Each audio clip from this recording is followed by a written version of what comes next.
Is Miami becoming a victim of its own success? With mass migration of families and the arrival of major finance and tech firms, the school system Miami-Dade just hasn't been able to keep up, and that could be the number one catalyst holding back Miami's next phase of growth. Corporate relocations have been reshaping Miami's skyline, but not its classrooms. Many private schools are full, public magnet programs have long wait lists, and even high-performing school districts are at capacity.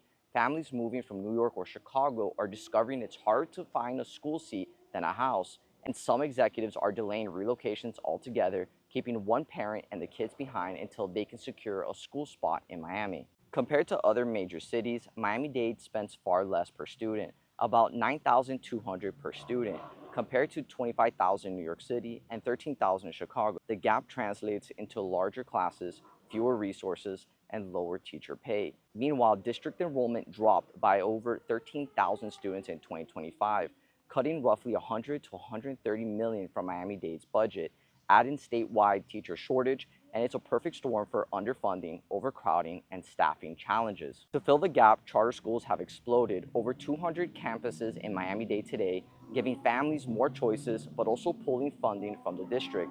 And in 2025, Citadel founder Ken Griffin made headlines with a $50 million gift to Success Academy, one of the nation's top performing charter networks, to help bring its model to Miami. And this comes after several other donations Griffin has made to local education efforts, including millions to teacher training programs aimed to strengthen Miami's classroom pipeline.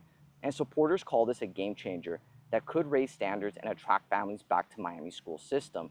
Critics worry it deepens inequality, accelerating the divide between well-funded charters and underfunded public schools. Education isn't just a social issue, it's now a business and economic development issue. Access to schools is the biggest barrier to Miami's next wave of talent moving here. And some of Miami's top realtors say school availability is now the deal breaker for high-end home sales.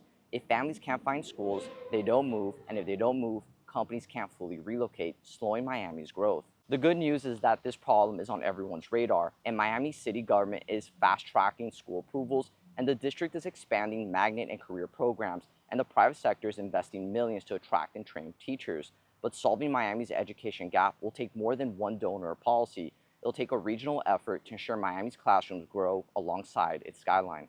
Do you think that Miami could fix its school capacity crisis quickly enough to catch up with Miami's growth? Drop your thoughts in the comments down below, and if you learned something new, what are you waiting for? Give me a follow.